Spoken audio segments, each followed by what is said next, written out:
So in this video, we're going to be going over the brand new A7 III, which I received yesterday.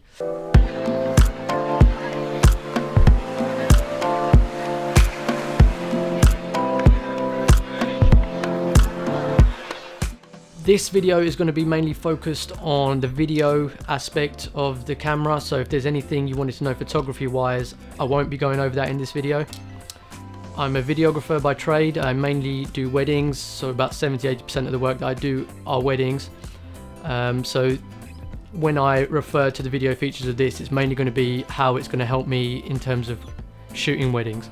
Like most people, I had been waiting for the A7s III to come out. That should be announced soon, I guess. We just don't know when we'll be able to get our hands on it. In the meantime, this camera came out, and I just happened to look at the specs, and actually really did take my eye. So I looked a bit deeper into it, and it's actually really good for the price, £2,000. It's very similar to the A7s2, but just better, ergonomically better, and all-round better features for shooting weddings. Things that we've been generally moaning about as A7 users, they fixed a lot of them. So for that reason alone, I looked a bit deeper into it. So in this video, I just wanted to talk about the features that they've put into this camera that have improved it on the A7s2, and how it will help me in the future for shooting weddings. So the first thing that I wanted to touch upon was the dual SD card slots. Being able to record onto two cards simultaneously actually just takes away the worst fears that you could possibly have as a videographer, which is your card getting corrupted and you're not being able to recover the data.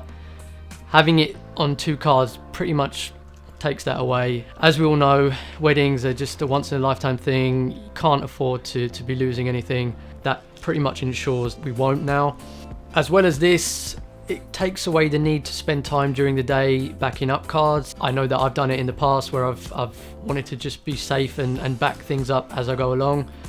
Not deleting anything from the cards, I never do that, but just backing things up as I go along. But having the video being recorded to two sources straight away may take away the need for me to be having to do that during the day, may take away the need for me having to take my laptop with me on wedding shoots. So it's already fantastic that Sony cameras are full frame, plus allowing us to shoot on APS-C mode, which means we can punch in if we need to get a bit of more reach, or we can use APS-C lenses on this camera still. The main thing that we've moaned about in the past as Sony users is the fact that we can't put that onto a customizable button to just flick between the two. Now we can do that. Very simple. They put it on there, they finally fixed their mistake. So now we can just click of a button and we're straight into APS-C mode. So that means we can punch in and out with the click of one button. The record button is now in a normal place where it should always be. This is a mistake that Sony have fixed. Having it on that in the corner of the camera, which they've always had, was a ridiculous position. It was quite hard to get used to in the beginning. Now I'm going to have to get used to going back to where it was, where I used to be used to pressing it with Canon and the cameras that I had before. But it will help finally just to have the button there, and it's a bit of a bigger button as well, so it's pretty hard not to press it. It's not happened to me that many times, maybe once or twice, where it's just that tiny little annoying button where you need to kind of dig your fingernail into to press it. A couple of times it hasn't been recording and it's just really frustrating, so that should never happen again now. So now there's phase detection autofocus built into this camera. The A7s2 before had the contrast based autofocus, which wasn't great. This will be a lot better for tracking moving subjects, for tracking people, especially for weddings when you're, say, on the dance floor or you're with a couple doing shoots. You don't want to have to particularly be having to manual focus all the time, especially if you're moving on gimbals and stuff. So being able to use the autofocus to track people's face and keep them in focus, just like you can do on the A6500, that's fantastic, and is another reason why great for weddings. There is now no cropping in on the higher frame rate, so the 100 frames per second, 120 frames per second.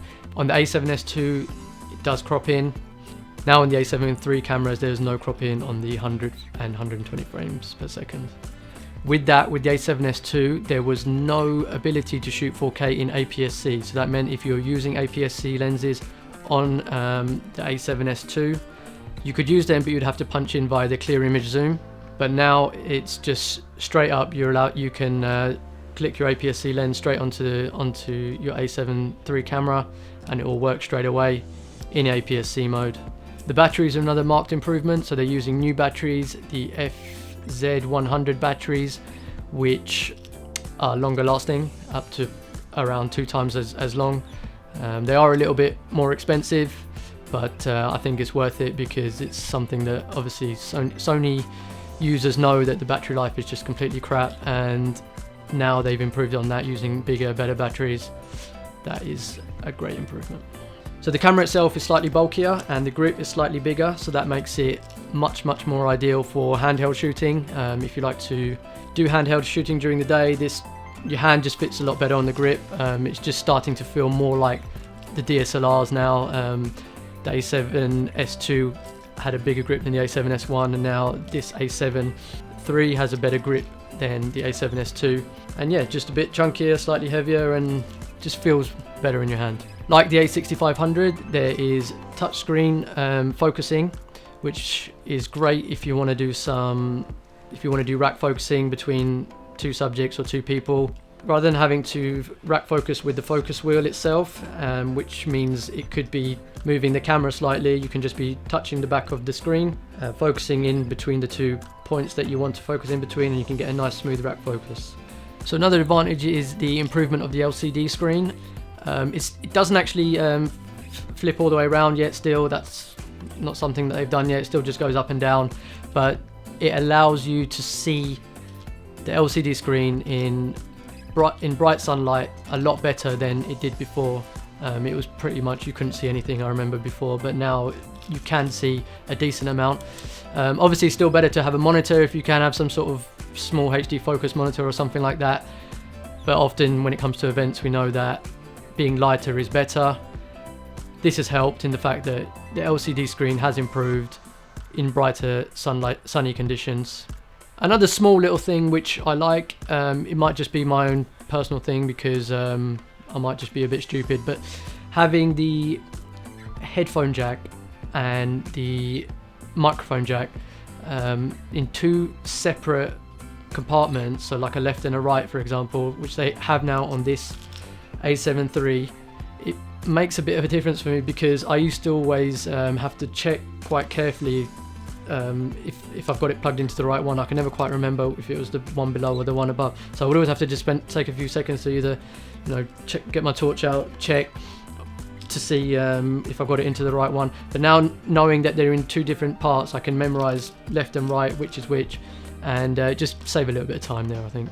So a couple of annoying points about this camera. One of them is to do with what it comes with, which means, or what it doesn't come with. So it doesn't come with a battery charger. I've never owned any of the FZ100 batteries before, so I didn't have a charger, and I didn't know that it actually doesn't come with a charger, which is a bit frustrating. So just so you know, if you are going to be purchasing this camera and you don't have a charger for the FZ100 batteries, you will need to purchase one separately. The ability to download apps onto your camera has gone as well, which I am not sure why, but it means that I can't download the time-lapse app, which I used to use all the time.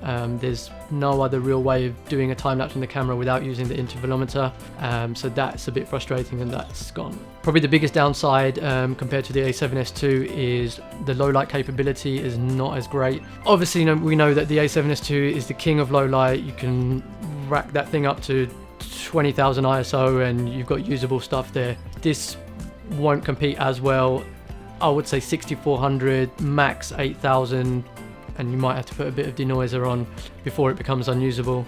But I think the fact that they put really good reliable autofocus into this goes hand in hand with not needing the highest ISOs, just because you can use faster lenses on it and not have to worry about things going in and out of focus. Putting faster lenses on means you don't need to rack up the ISO as high. Therefore, I believe if you go for this camera to shoot weddings and you do have the scenario where it is a dark reception, which does happen a lot, using faster lenses, you could use your 1.4 lenses, or you could f2.8 lenses, which you might not have been able to do with the A7S2 just because you didn't want to risk the shots being in and out of focus. You can do that now, don't have to go as high with the ISO. I think that kind of compensates for it, really. Personally, I think over the last year I've realised that I never actually really even go above 10,000 ISO. Even with the A7S2, I never really had to, unless I'm going to be shooting outdoors and I have absolutely no lights with me, or there are no lights around and I really need to shoot something. I don't see the need to be shooting even above 10,000 ISO. So that was just my quick overview of this A7 III camera. Like I say, I've just got it. I would like to do some more testing of it in the coming days. So far what I've seen, I'm really liking it. The image quality hasn't necessarily improved from the A7S2, but just everything else that's gone around it has just massively improved, and I know that with this upcoming wedding season it's just going to help make my life a lot easier. For that reason alone, I think it's worth switching from the A7S2 to this camera. I'd like to know what you think though. Do you think it's a good move switching from the A7S2 to the A7 III? Is it an improvement, or am I going to be missing the low light capability possibly from the A7S2? Let me know what you think in the comments down below. If you did want to pick this camera up, there's also a link in the description down below. And if this video did help you in any way, consider giving it a like. That would be great. Thanks very much for watching, and I'll see you in the next one.